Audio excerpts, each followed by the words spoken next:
nos deixe sermos hipócritas e cantar o que cantamos sem tomarmos as providências cabíveis na nossa vida. Não nos deixa cair na hipocrisia religiosa, em participarmos desse momento e voltarmos para nossas casas como se nada tivesse acontecido. Ó Deus, livra-nos da hipocrisia de agora ouvirmos e lermos a Tua palavra e achar que isso não tem nada a ver com a gente. Ó Deus, livra-nos da hipocrisia de levantar as nossas mãos aqui dentro dessa igreja, mas abaixarmos as nossas mãos diante do mundo que clama por ajuda.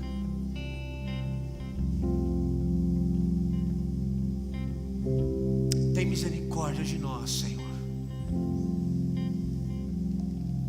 Nós vamos ler a Tua palavra e que o Senhor conduza o nosso coração para onde a Tua palavra quer nos conduzir. Longe de nós toda hipocrisia, longe de nós toda hipocrisia, em nome de Jesus. Amém.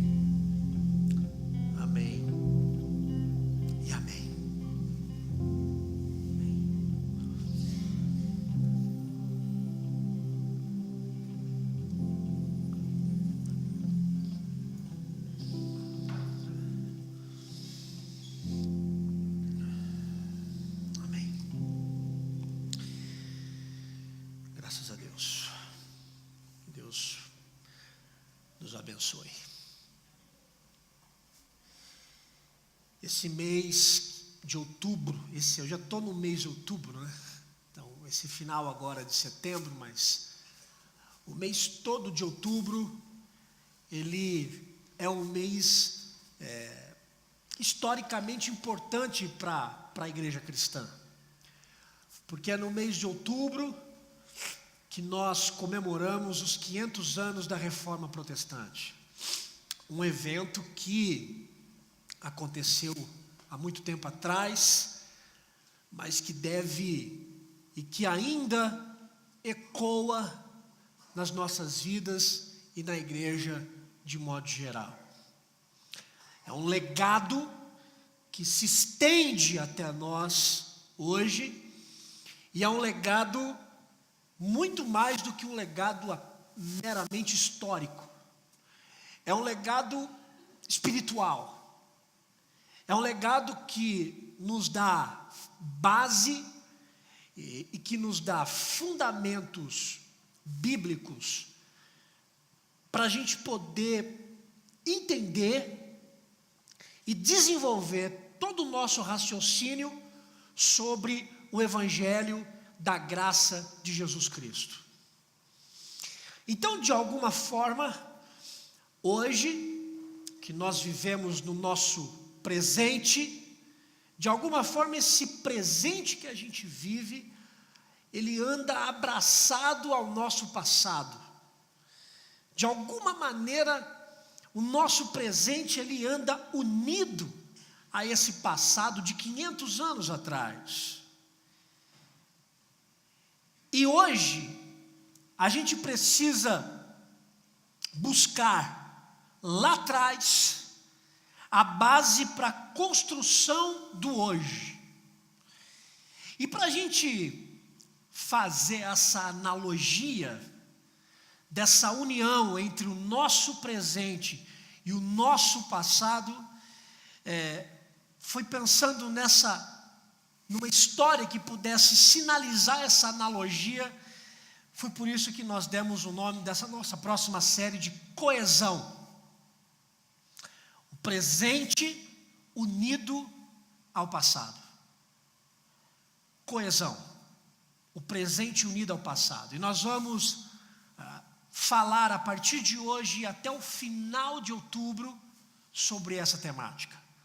Nós vamos ter 5 mensagens e nós vamos botar como a cereja do bolo no último final de semana de outubro um musical muito bonito, muito bacana, que tem sido muito bem dedicado e preparado para a gente poder celebrar a Deus no último outubro com esse musical de 500 anos da Reforma. E vai ser uma caminhada. Até o último final de semana de outubro, que é esse musical, nós começamos a nossa caminhada hoje. Mas deixa eu tentar explicar por que eu dei o nome de coesão. Eu preciso confessar que eu peguei esse nome emprestado da biologia. E por que eu estou usando a biologia para dar o nome da nossa próxima série de coesão, o presente unido ao passado? Eu fiquei pensando sobre essa série, e quando eu estava pensando nessa série, eu não consegui dar um nome para ela. Eu confesso que foi uma das séries até mais difíceis para poder chegar num nome que pudesse fazer sentido para o que eu queria abordar. Mas aí eu estava olhando para as árvores e pensei em alguma coisa que tivesse ligada à raiz. E falei, bom, eu vou tirar o nome dessa próxima série da raiz, porque é algo que dá fundamento, é algo que está no profundo e que leva nutriente para toda a árvore. Foi quando aí que eu pensei que a água, a raiz, ela procura os nutrientes, e aí eu fiquei imaginando, me veio uma pergunta, falei, como é que a árvore consegue vencer a força gravitacional para puxar a água da terra e conduzir essa água pelo caule, subindo até a última folha que se tem na árvore? Eu fiz uma pergunta, e aí eu precisei encontrar uma resposta. E aí eu deixei meu sermão de lado e falei, agora eu preciso entender um pouquinho de biologia. E foi pela graça de Deus que eu comecei a encontrar a resposta para o nome da nossa série. Eu descobri que existe uma palavra chamada coesão, que representa as moléculas da água. A molécula da água, uma molécula, ela se une a outras 4, que se une a outras 4, que se une a outras 4, e esse processo de coesão, porque elas são juntas, vai se estendendo do solo até lá em cima a última folha. Então a raiz puxa esses nutrientes, consegue a água e vai colocando esses nutrientes e colocando a água para dentro de si, e aí por conta dessas moléculas que se unem, que são coesas, ela vai subindo, subindo, subindo, subindo, até chegar lá em cima. Mas para que todo esse processo aconteça, um fator é fundamental. Um fator é fundamental. Existe na folha uma camada muito superficial de água seca. E para que essa planta receba os nutrientes e a água que vem do caule dos galhos, ela precisa suar. Quando essa planta sua, quando essa planta transpira, aparece um vácuo. E por conta do processo de coesão dessas partículas da água, abriu um vácuo, a água ocupa o espaço que se estabeleceu na folha, e aí a folha recebe a água e recebe o nutriente. É assim que a árvore vence o processo da lei da gravidade. A água sobe porque as moléculas e as partículas da água, elas são coesas, unidas. E por ter um vácuo lá em cima, ela suga e toda a água vai subindo. Essa analogia faz todo sentido para nós. Porque o nosso presente, ele é alimentado pelo nosso passado que veio subindo até nós hoje. Mas para que tudo aquilo que acontece hoje, e para tudo aquilo que aconteceu ontem, há 500 anos, para que todo esse processo ele faça sentido, eu e você precisamos transpirar aquilo que nós temos aqui. Porque se nós não transpirarmos, o processo de ontem para hoje não faz sentido. A gente precisa receber os nutrientes de ontem e transpirar para o mundo. E à medida que a gente transpira o conhecimento de ontem, nós adquirimos um outro conhecimento de ontem que nos dá base e que nos alimenta para a gente continuar a falar do Evangelho do Senhor. Poisão, o que nós somos hoje, e porque nós temos uma igreja aberta, e porque nós falamos da palavra de Deus na nossa língua, é porque há muitos anos atrás, gente pagou preço por isso, gente morreu, gente foi torturada, pessoas foram torturadas, pessoas ficaram escondidas. Nós não podemos pensar num cristianismo atual divorciado daquilo que aconteceu há 500 anos atrás. O nosso presente está unido ao que aconteceu no passado. O nosso presente reformado está intimamente ligado ao nosso passado também reformado. E é com base nisso que durante hoje e até o mês de outubro, nós vamos falar sobre o grande slogan da Reforma Protestante. Você sabe qual foi o grande slogan da Reforma Protestante? Tem gente que vai confundir. Igreja reformada sempre reformando, esse não é o slogan da Reforma Protestante. O grande slogan da Reforma Protestante são os 5 solas. Sola? Sola é uma palavra em latim que significa somente. E os 5 solas da Reforma Protestante são, esse você tem que saber. Sola Scriptura, Sola Fide, Sola Gratia, Solus Christus, Soli Deo Glória. E nessa ordem, no meu exame para ser ordenado, um pastor perguntou, quais são os 5 solas na ordem? Nessa ordem. Somente a Escritura, somente a fé, somente a graça, somente Cristo e somente Deus a glória. Hoje, para a gente iniciar essa nossa caminhada dos 5 solas, nós vamos falar sobre sola Escritura, somente a Escritura.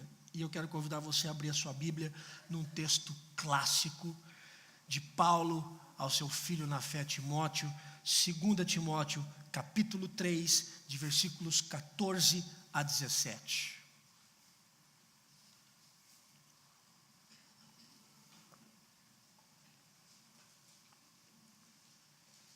Segunda Timóteo, capítulo 3,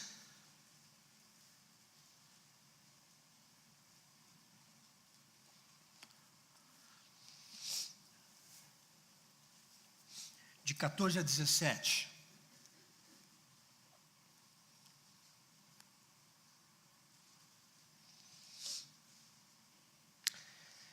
Tu, porém, permanece naquilo que aprendeste e de que foste inteirado, sabendo de quem o aprendeste. O que desde a infância sabes as sagradas letras, que podem tornar-te sábio para a salvação em Cristo Jesus. Toda a Escritura é inspirada por Deus e útil para o ensino, para a repreensão, para a correção e para a educação na justiça, a fim de que todo homem de Deus seja perfeito e perfeitamente habilitado para toda boa obra. Que Deus fale com o nosso coração nessa caminhada. Quando nós falamos de reforma protestante, um dos nomes fortes que vem na nossa mente é Martinho Lutero. E certa vez, depois que o Lutero colocou as suas 95 teses na porta da capela de Wittenberg, ele teve que ficar fugido, teve que ficar escondido, e acharam Lutero, e agora apresentaram Lutero para os seus inquisitores, e ele escreveu as suas 95 teses, se opondo às indulgências da época. E ele foi levado até esses homens para se retratar. O que o pessoal queria de Lutero é que ele se retratasse de tudo aquilo que ele disse. E agora estava lá Lutero, diante dos seus inquisidores, diante desses homens que podiam mandá-lo morrer. E esses homens olham para Lutero e diz: Lutero, retrate-se e você viverá. E aí Lutero olha para aqueles homens e diz assim, abre aspas, retratar-me? Eu só irei me retratar, a menos que eu seja convencido pelas Escrituras Sagradas. Que Deus me ajude.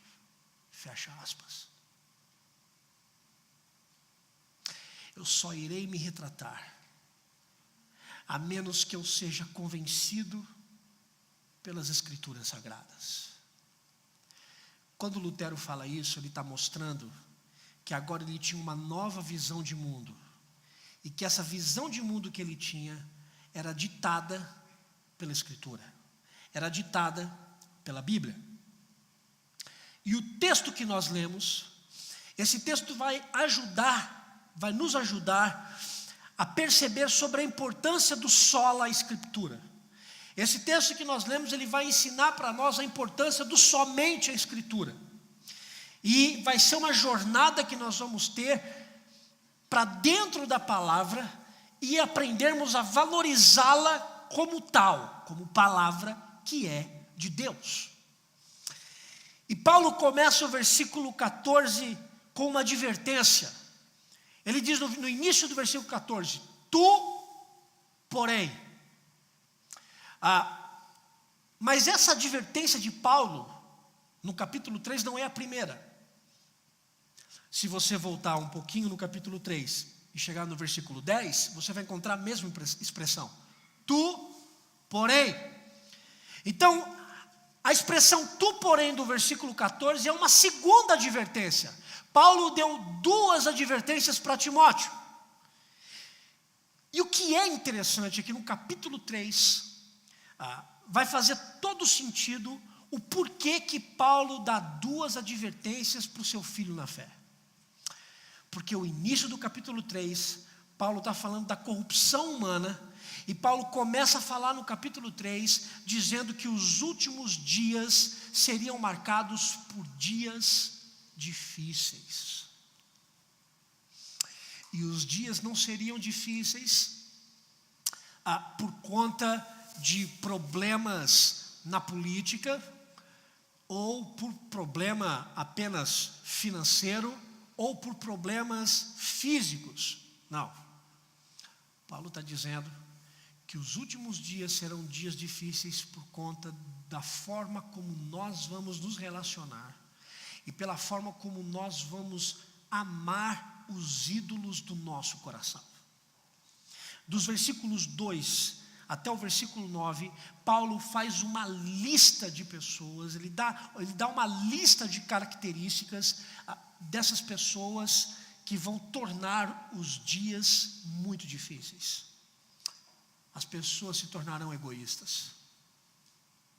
As pessoas se tornarão avarentas, arrogantes, blasfemadoras, ingratas e etc.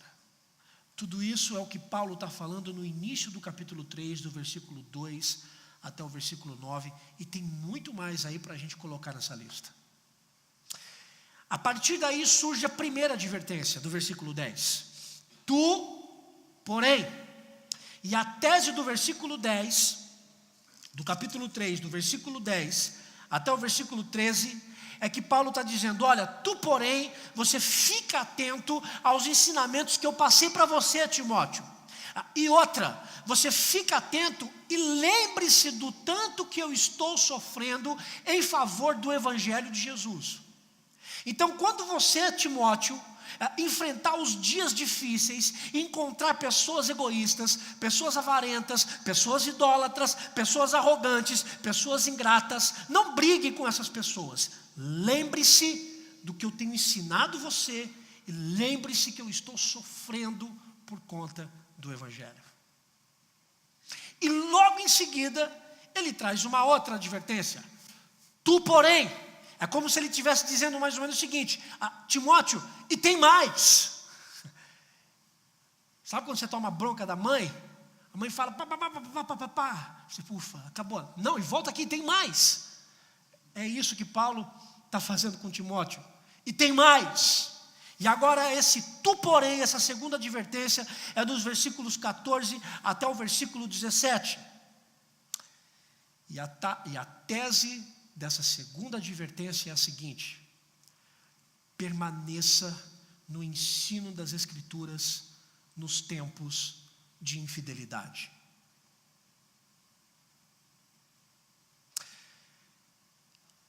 Essa advertência soa descontextualizada para nós? Permanecer fiel no ensino das Escrituras em tempos de infidelidade. Eu tenho a tristeza de dizer para você que esse tempo de infidelidade não é um tempo distante de nós. Não era um tempo que abraçava apenas a Timóteo, mas é um tempo que nos abraça hoje. Um tempo marcado por infidelidades, um tempo marcado por relativismo.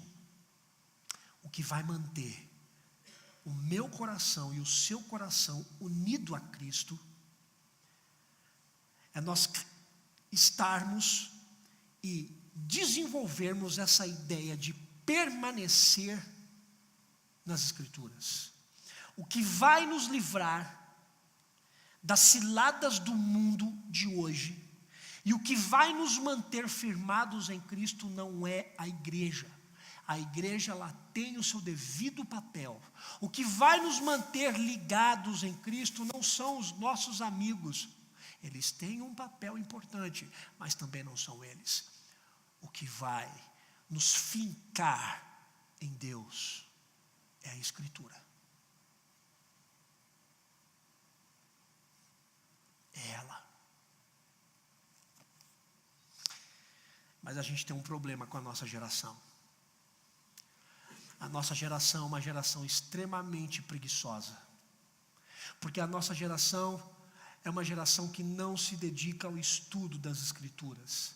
A nossa geração é uma geração que não conhece a Bíblia. Se você pegar 2 gerações para trás, você vai encontrar hoje esses homens que são idosos, e se você tiver 10 minutos de conversa com esses homens, e colocar um adolescente junto com eles, ou um jovem hoje, você vai perceber o tanto que a diferença que se tem é gritante. E não é por conta apenas dos dias, mas é porque na idade desse homem, que hoje é cristão e que já é idoso, e que conheceu o Evangelho mais cedo, viveu uma geração de dedicação e de estudo das Escrituras. Hoje a gente vive um novo tempo. Com a era informatizada, até se tornou mais fácil termos acesso às Escrituras, mas a gente prefere entrar no Facebook. Mas a gente prefere fazer outras coisas na internet, outros tipos de pesquisa. A gente não tem mais o desejo de se debruçar em cima da palavra e tentar entender o que ela tem para falar para nós hoje. Nós estamos diante de uma geração de preguiçosos. E sabe qual é o discurso da nossa geração de preguiçosos? Eles dizem mais ou menos o seguinte: eu não leio a Bíblia, mas alguém vai ler para mim. Eis o homem que faz isso. eu não vou ler a Bíblia, porque no domingo eu chego na igreja, o professor de escola dominical, ele vai ler a Bíblia para mim. Eu não vou ler a Bíblia na minha casa, porque quando eu chegar na igreja no culto à noite, o pastor Vila, ele vai ler a Bíblia para mim. Então está lido. Se está lido, está resolvido. Eu preciso dizer para você que a igreja, ela é uma facilitadora nesse processo. O tema da nossa escola dominical na igreja, o tema da nossa escola dominical é Conheça a Sua Bíblia. E nós montamos um calendário de 3 anos. É um triênio. Estamos terminando o primeiro ano agora. E sabe qual é a impressão que eu tenho? A impressão que eu tenho das pessoas que vêm à igreja é que é muito mais gostoso estar no culto à noite.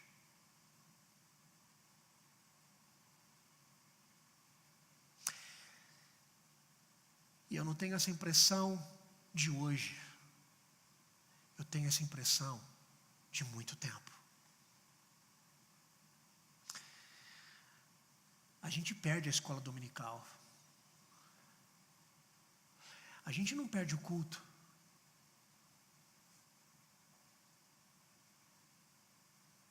Mas a gente perde a escola dominical. E sabe o que acontece na escola dominical? Na escola dominical você não tem um pregador.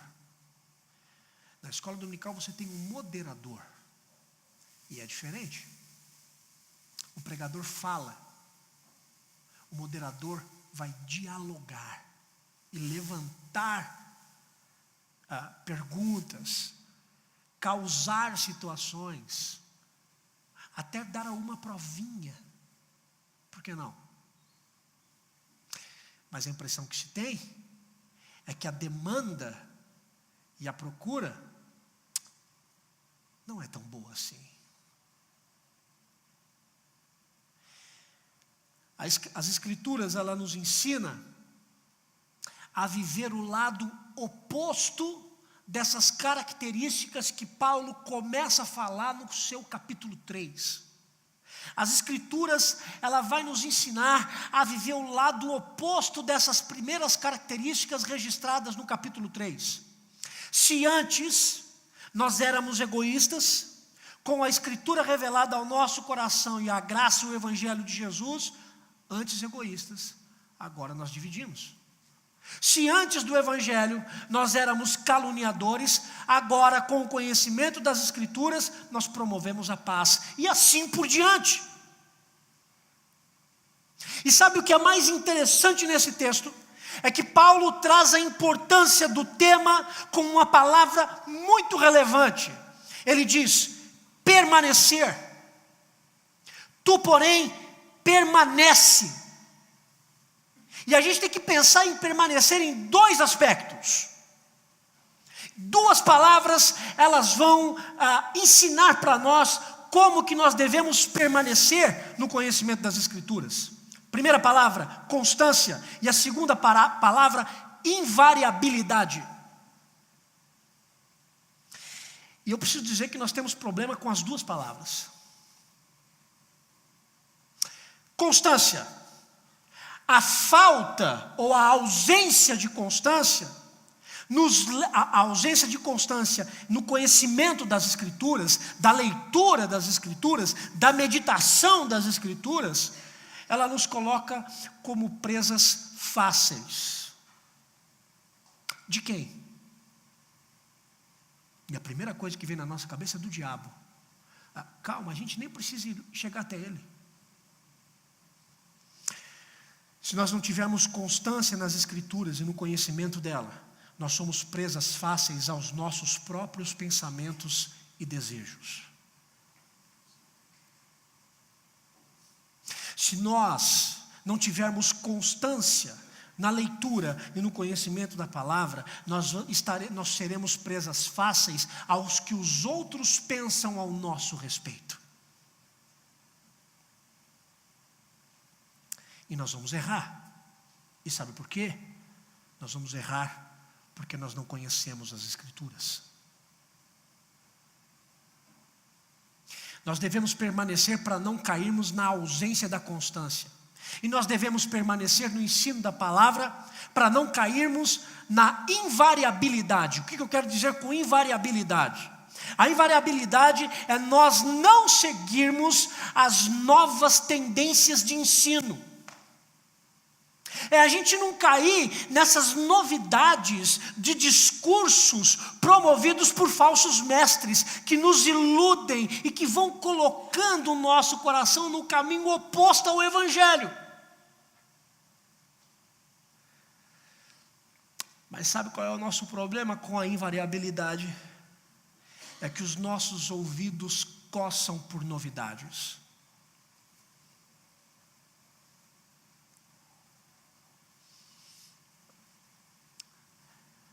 E novidade, eu não estou dizendo que o pastor não deve ler a Bíblia e pesquisar, estudar, dialogar com outros autores, não é isso. Novidade que parece que o conteúdo das Escrituras já está saturado. Então a gente precisa ter contato com outras coisas, porque ela não é suficiente para nos alimentar. E aí, a gente vai em busca de coisas novas, experiências novas, de mestres que venham a falar e afagar o nosso coração, a nossa mente e as nossas posturas. O nosso desafio é permanecer. Se nós permanecermos, nós não vamos cair na inconstância. Se nós permanecermos, nós não vamos cair na invariabilidade e negociar o conteúdo das Escrituras. Paulo continua a dizer, e ele diz o seguinte, que Timóteo deveria permanecer naquilo que aprendeste e foste inteirado. Permanece naquilo que aprendeste e de que foste inteirado. E essa palavra ela é muito bonita no original. Porque no original esse termo foste inteirado, ou que aprendeste, me desculpe, a palavra no que aprendeste no original é estar convicto. Você deve estar convicto daquilo que você aprendeu e tem aprendido da palavra, sem titubear, sem vacilar. Você sabe do que a palavra está dizendo, e você não tem medo de falar sobre isso, porque você está convicto do que ela diz. E vou citar mais uma vez Lutero. Lutero dizia o seguinte: quando a Bíblia fala, eu falo. Quando ela não fala, eu também não falo. O nosso problema é que quando a Bíblia fala, a gente tem medo de falar. E que quando ela não fala, a gente quer falar e a gente fala bobagem.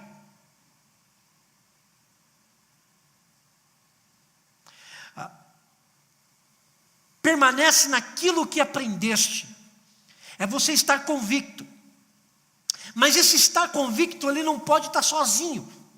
Porque estar convicto, você pode estar convicto de algo equivocado. Você pode estar convicto sobre algo que esteja errado.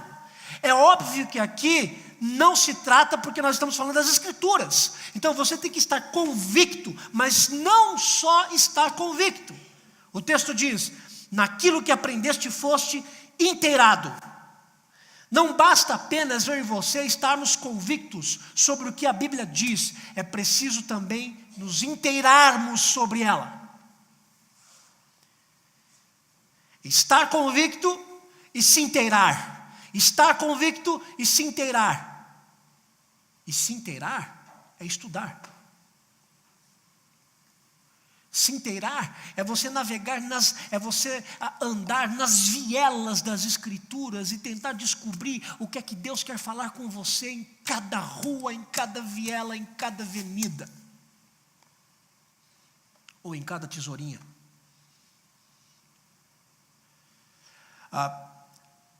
E aqui, para nós pensarmos sobre estar convicto e se inteirar, nós temos uma tensão. De um lado, você tem a profundidade, e do outro, você tem a superficialidade.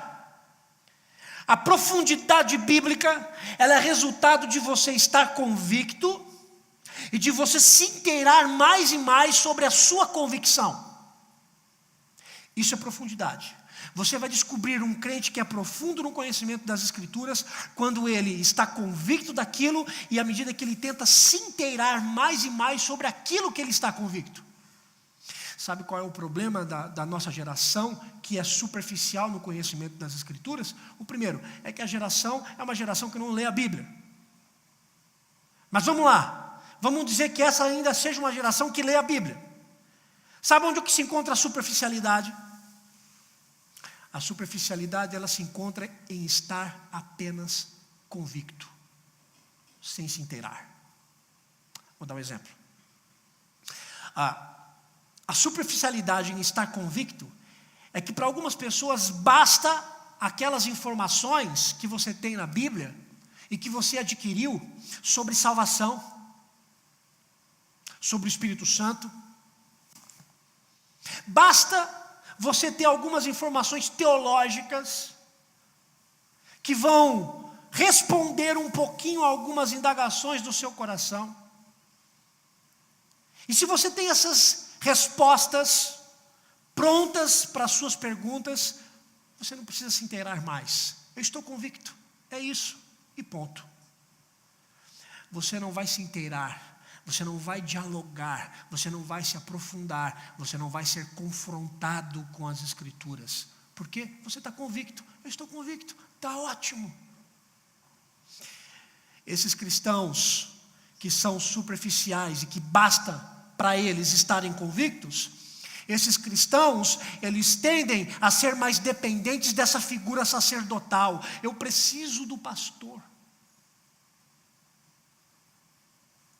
Esses crentes que não têm profundidade, que não apenas que ficam no campo do estarem convictos, são esses crentes que procuram discursos com resultados rápidos aos seus problemas. Eu estou com um problema, eu preciso de um discurso rápido. Quem tem para me dar? Bom, se nessa igreja não tem um discurso rápido para resolver o meu problema, eu vou buscar uma outra igreja que me dê um discurso rápido.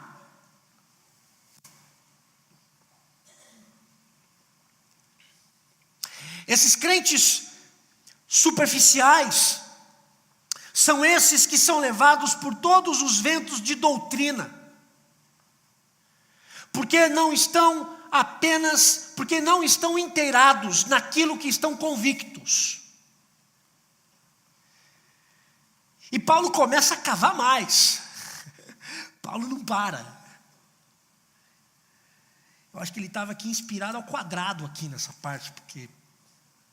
E ele continua no versículo 14, ele vai dizer, sabendo de quem aprender. Você está com a sua Bíblia aberta? Está com a Bíblia aberta? Pelo menos hoje, no tema da mensagem Sola Escritura, vamos deixar somente a Bíblia aberta. Vamos desligar os nossos celulares, não vamos tirar fotinho agora, Instagram, não vamos consultar o jogo. Você sabe que o seu time já perdeu, não é? No máximo empatou, se jogou contra o Corinthians, no máximo empatou, tá? Não é?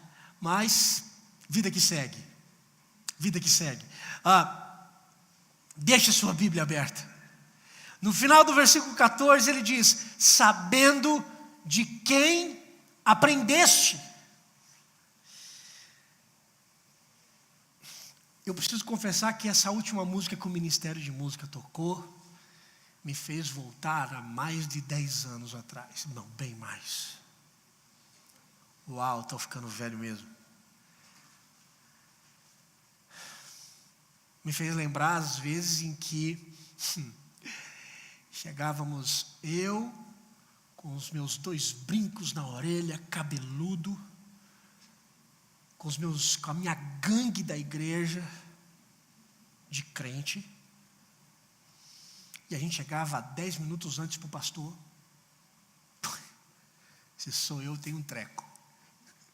E o pastor Pedro, e a gente chegava para o pastor e dizia assim, pastor, a gente quer cantar uma música.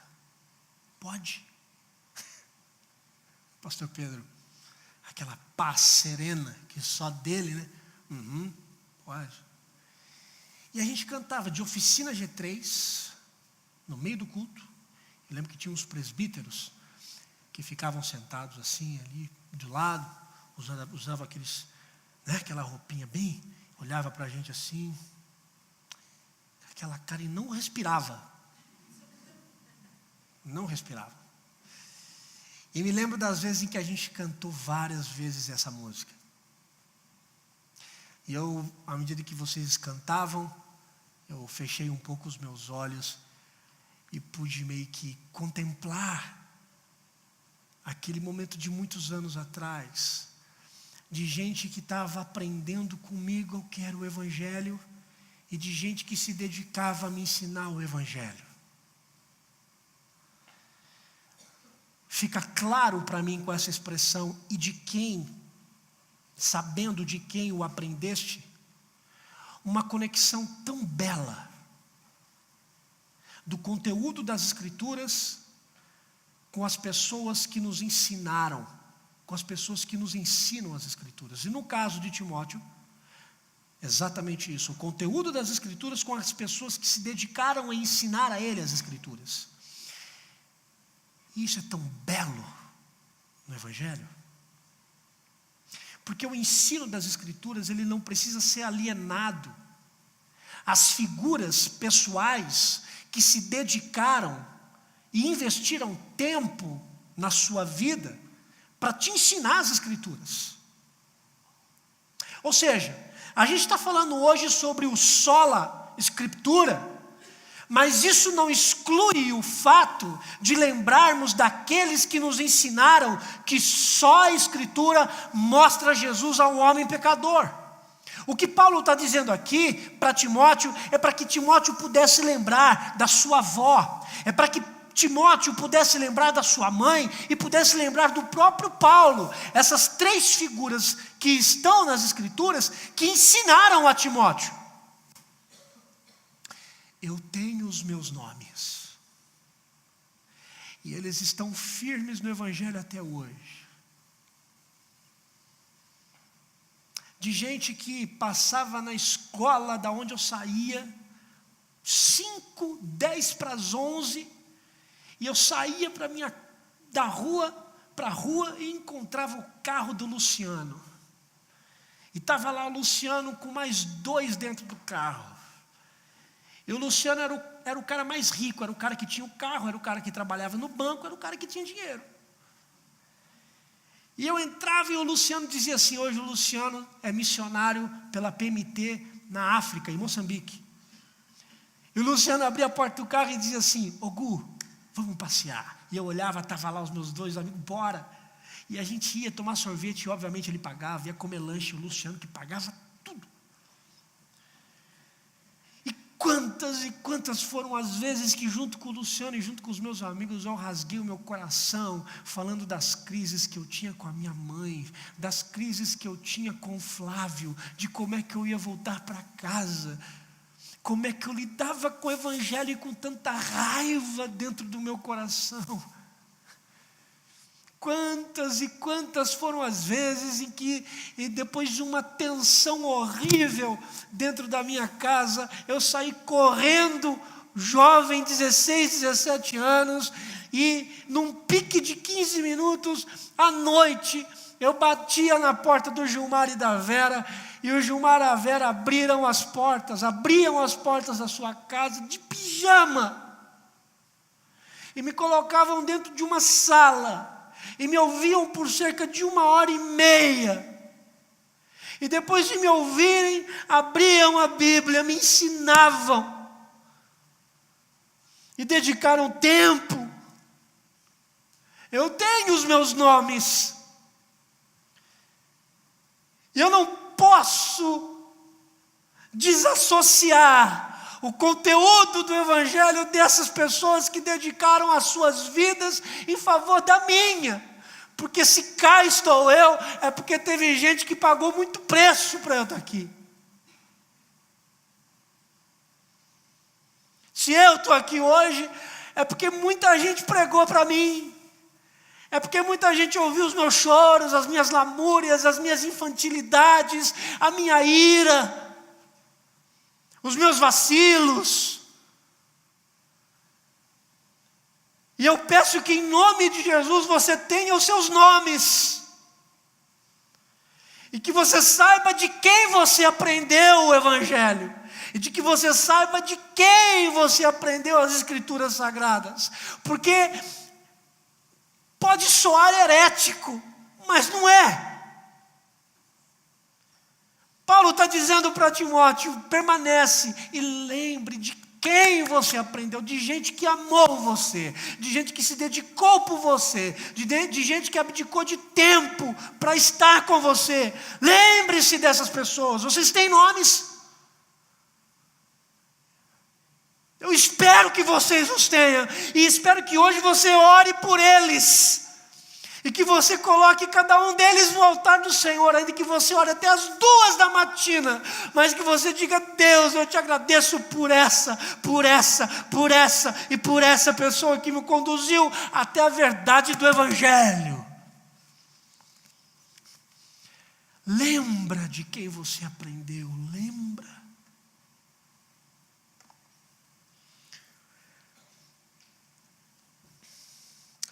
E Paulo continua,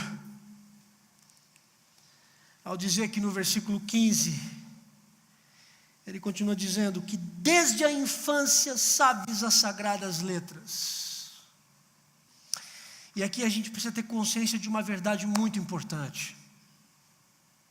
O termo original aqui de desde a infância é a mesma palavra usada para embrião humano e para feto. Poderoso isso, hein? O que desde a infância, é como se Paulo estivesse dizendo, desde quando você estava lá no ventre da sua mãe, o Evangelho já lhe era pregado. O que mostra para mim e para você, que a Sagrada Escritura, ela deve ser pregada e ensinada desde a idade mais infantil possível. Desde a idade mais infantil possível. Nós precisamos ensinar o Evangelho às nossas crianças.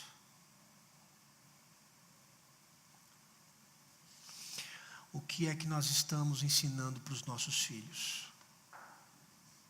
O que é que nós estamos ensinando para os nossos bebês? Os vídeos que mais correm na sua casa é galinha pintadinha? Pode ser. Pode até ter. Mas que esse não seja o ensinamento central. O que é que nós estamos ensinando para os nossos filhos? E mais uma vez eu digo, a igreja, ela é uma facilitadora nesse processo. Não empurre para a igreja uma responsabilidade que é da família. Mas eu confesso que eu estou vendo o dia em que essa tarefa vai sair da mão da família e vai ficar exclusivamente na mão da igreja. Eu estou vendo esse dia. Essa tragédia acontecer na nossa sociedade. E que Deus ajude a sua igreja nessa tarefa e tenha misericórdia dos pais. E tenha mais misericórdia da vida das crianças, que vão aprender do Evangelho uma vez na semana na escola dominical e no culto, e olha lá. É por isso que nós precisamos entender que departamento infantil não pode ser preenchido por pessoas para ocupar uma tarefa na igreja. Quem lá está, deve estar atento ao ensino das Escrituras com sabedoria e com dedicação. Para ensinar uma criança, tem que conhecer as Escrituras para ensinar as Escrituras.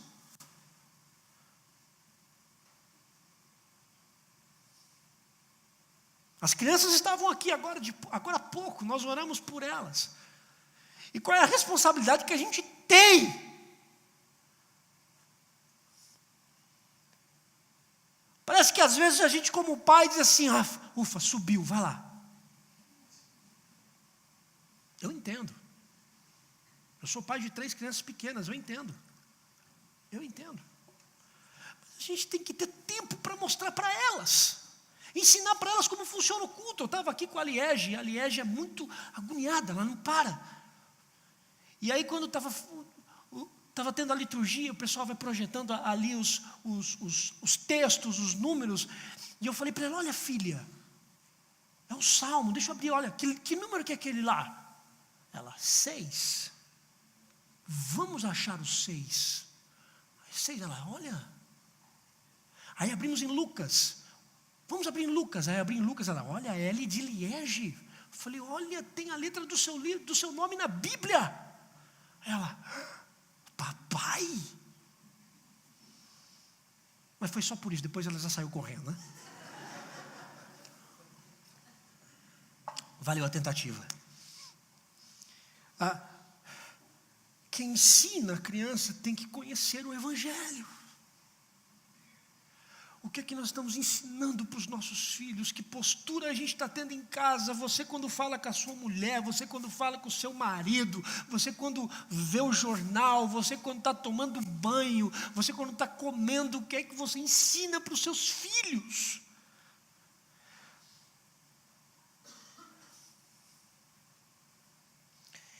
E aí Paulo traz uma característica muito importante sobre as Escrituras, ainda no versículo 15. Ele diz, e que desde a infância sabes as sagradas letras, que podem tornar-te sábio para a salvação em Cristo Jesus. Sabes as sagradas letras, que podem tornar-te sábio para a salvação pela fé em Cristo Jesus. Em outras palavras, o que é que Paulo está dizendo aqui? Ele é categórico. Ele está dizendo assim, não há outra fonte, além das Escrituras, suficiente que revele o caminho da salvação.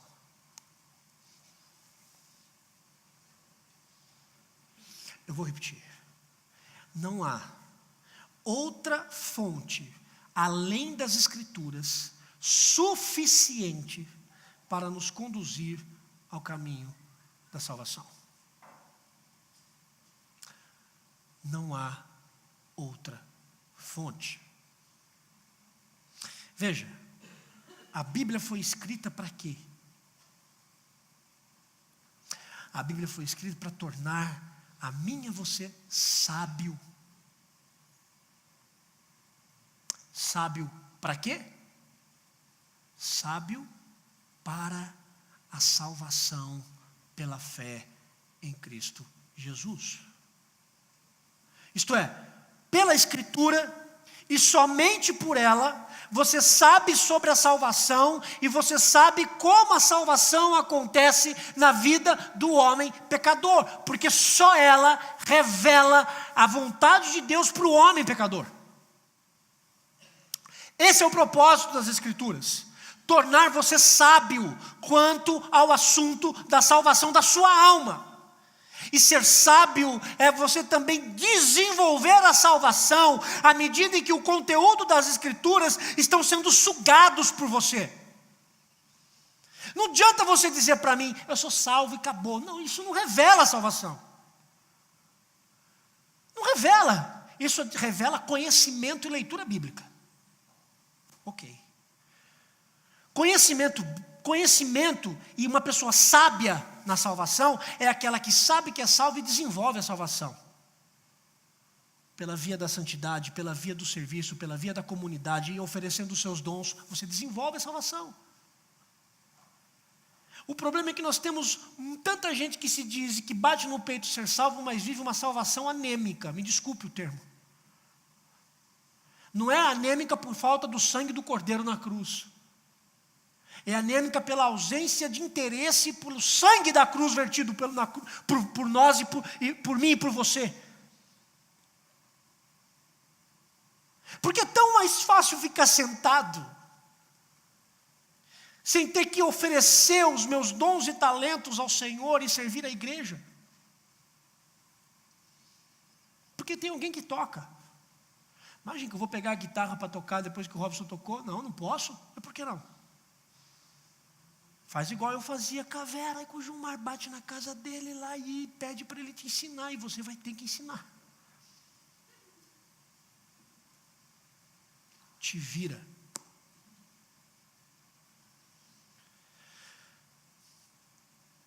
É assim que funciona.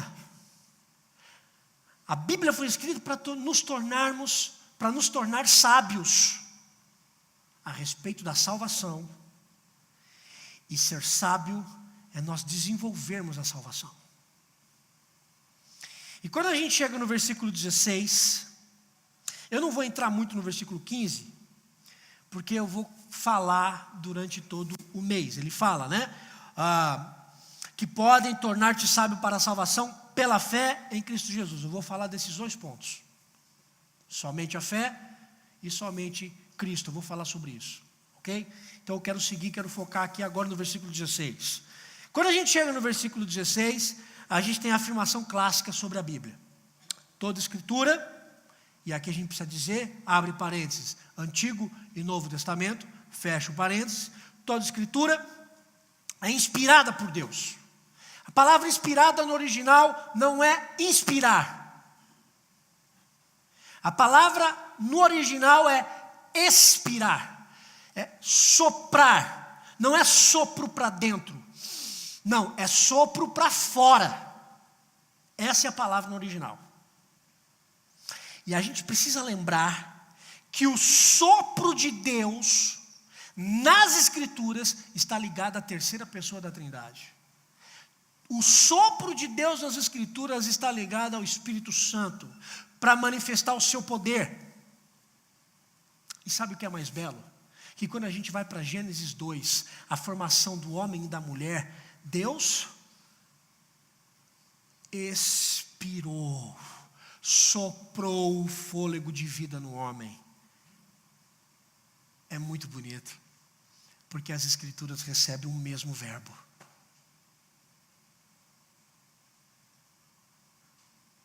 A Escritura foi soprada. A Escritura foi soprada por Deus. O que é que isso implica na nossa vida? Prática, muita coisa. Porque se você crê que toda a Escritura foi soprada por Deus, expirada por Deus, então você também vai crer que toda a Escritura expressa a mente de Deus.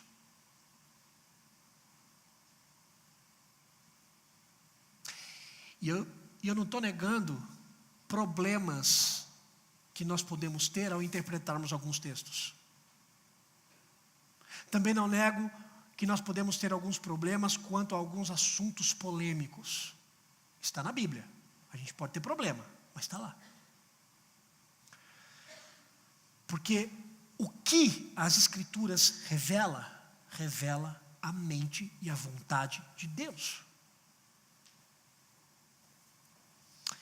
Se você se dedicar a esse expirar, se você se dedicar e prestar atenção sobre o sopro de Deus, a sua mente, ela vai ser cativa da mente de Deus. E isso vai interferir toda a sua vida. Como você vai tomar suas decisões, como você vai se comportar com as suas relações interpessoais e etc. Se você entender que Deus, quando você lê a Bíblia, Deus está revelando a vontade dele, porque ele expirou essa palavra para o homem. Então quando você lê, você vai estar lendo e conhecendo a mente de Deus. A vontade de Deus para você está aqui. Está aqui. A vontade de Deus não será revelada por um guru espiritual. A vontade de Deus não será revelada por outros, por aqui. É óbvio que isso não exclui amigos que vão aconselhar você. Por quê? Pela palavra. O fim volta sempre para cá.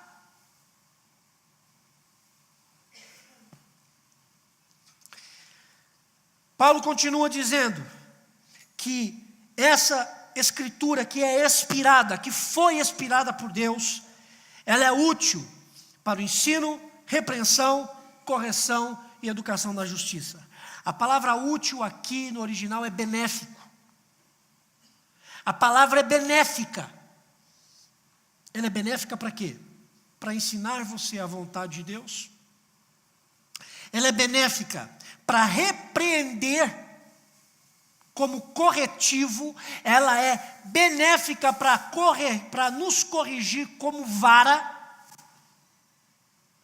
Ela é benéfica para a correção, e a palavra correção aqui no original é aprimoramento. Ou seja, a Escritura vai aprimorar você a como você ser um cristão. Sabe o que vai aprimorar você a ser um cristão? É a Escritura. O problema é que a gente quer ler livros sobre a Bíblia, mas a gente não quer ler a Bíblia. Problema nenhum em você ler livros sobre a Bíblia, desde que você leia muito a Bíblia.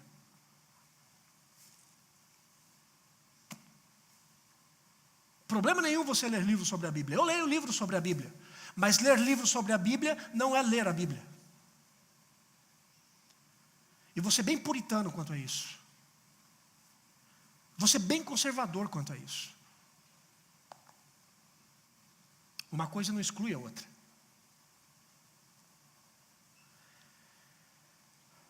Ela é benéfica para a educação na justiça. Ou seja, ela vai mostrar ao cristão como que nós vamos praticar o que é reto.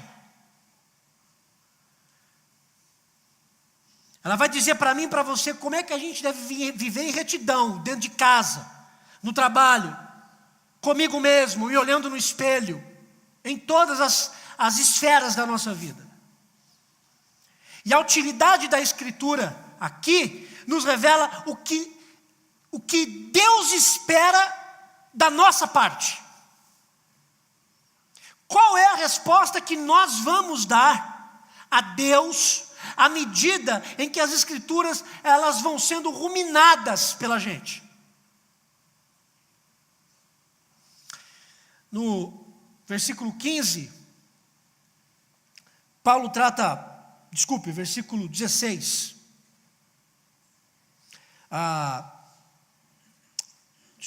Versículo 17, o último versículo. Estou acabando, tá? Estou acabando. Paulo trata de modo bem claro sobre qual é o propósito das Escrituras. Qual é o propósito das Escrituras? Ele diz, a fim de que o homem de Deus... a gente tem que falar sobre isso.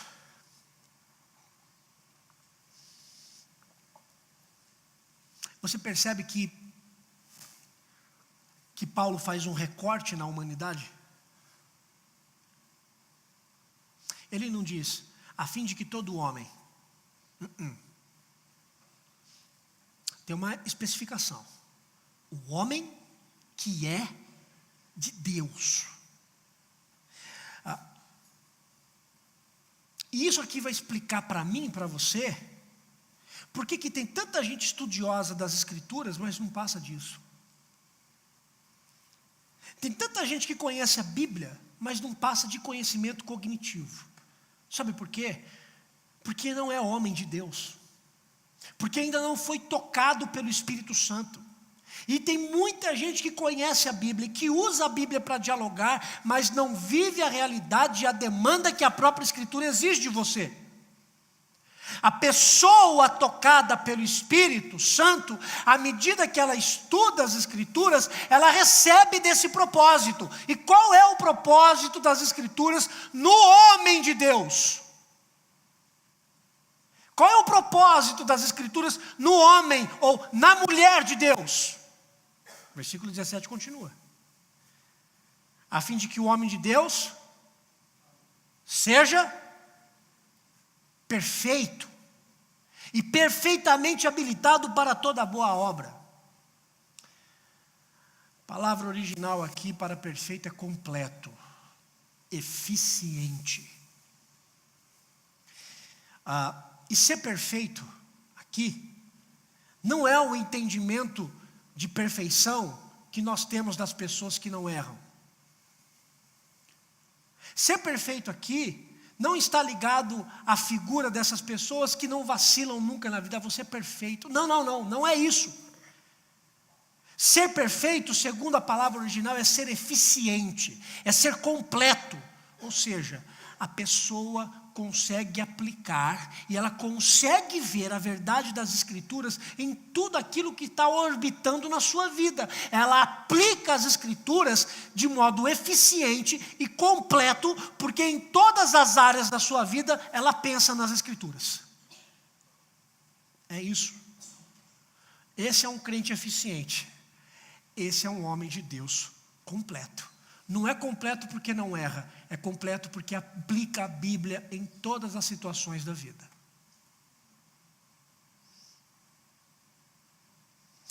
É eficiente porque busca entender a vontade de Deus para todos os momentos da sua vida.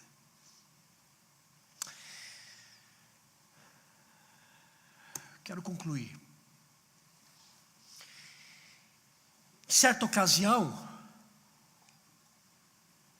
alguns dos saduceus, eles se aproximaram de Jesus para saber como é que ficaria a situação de uma viúva de 7 homens.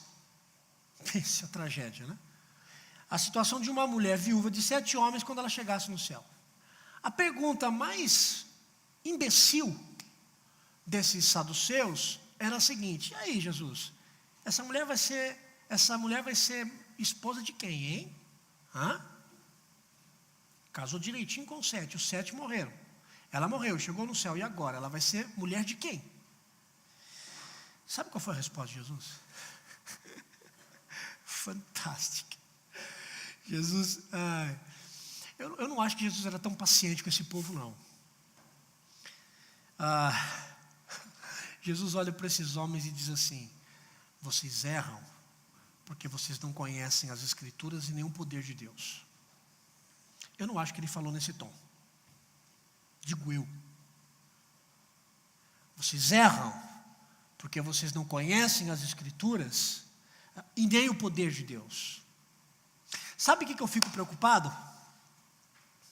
Eu fico preocupado em nós dizermos que somos cristãos e a gente gastar a nossa energia com perguntas tolas e perguntas banais que só levam ao engano e ao erro.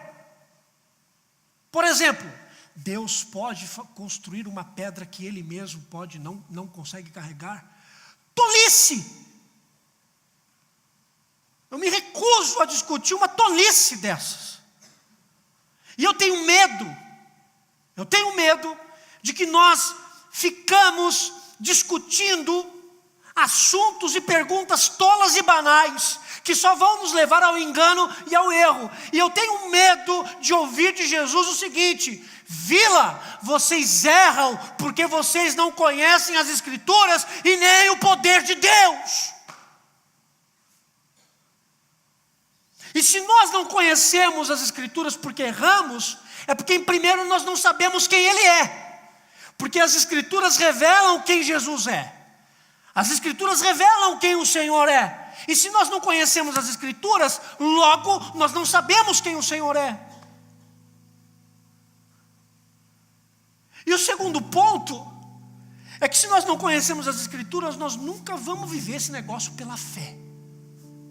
Nós vamos sempre querer viver às custas do nosso investimento, do nosso conhecimento, do nosso bolso, do nosso dinheiro. A máquina da igreja tem que girar, porque eu tenho que investir dinheiro. A máquina da igreja tem que girar, porque eu tenho que dedicar o meu trabalho. E acabou a fé. E eu fico pensando, quando o Senhor voltar, Ele vai encontrar fé. Ele vai encontrar fé. Eu espero que a verdadeira concepção do sola Escritura nos mostre na semana que vem o que é viver somente pela fé, e que você abrace esse livro porque esse livro lhe revelará Jesus de Nazaré, o antigo e o novo. É Jesus, é Jesus, é Jesus, somente pelas Escrituras. Vamos agradecer a Deus pela Bíblia? Vamos agradecer porque teve alguém que traduziu o original para o português. Vamos agradecer porque a gente vive num país que a gente sai e a gente pode publicar no Facebook as palavras do Senhor. Vamos agradecer porque a gente pode ler ela aqui agora inteira. E tem gente que só tem uma parte do Evangelho para ler. Vamos agradecer a Deus e pedir para que Ele não retire de nós o seu livro, porque se Ele retirar de nós o seu livro, nós não o conheceremos na palavra revelada. Vamos orar agradecendo a Deus pela Escritura. Vamos ficar em pé.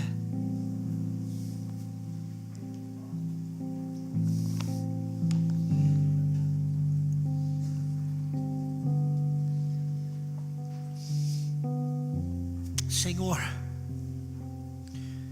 somente nas Escrituras que o nosso coração conhecerá a Tua vontade e conhecerá a respeito de Jesus. Senhor, eu peço para que o Senhor converta o coração dessa geração em um coração apegado à Tua palavra, em um coração que se dedica na leitura da Tua palavra, em uma geração que se dedica ao conhecimento da Tua palavra, que nós sejamos íntimos dela, para que possamos responder ao mundo a razão da fé e da esperança que há em nós. Muito obrigado pela Tua palavra, porque um dia ela chegou até nós, e porque um dia alguém leu ela para nós, e porque um dia ela fez sentido para nós, porque o Espírito Santo atua à medida em que nós lemos a Tua palavra. Tem misericórdia de nós, Senhor, e muito obrigado, somente pela Escritura, que o nosso coração conheça o Senhor.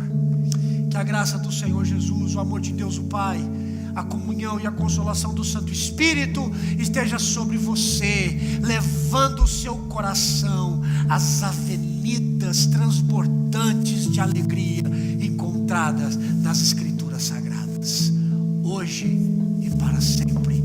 Amém. Amém. Deus abençoe. Uma boa semana.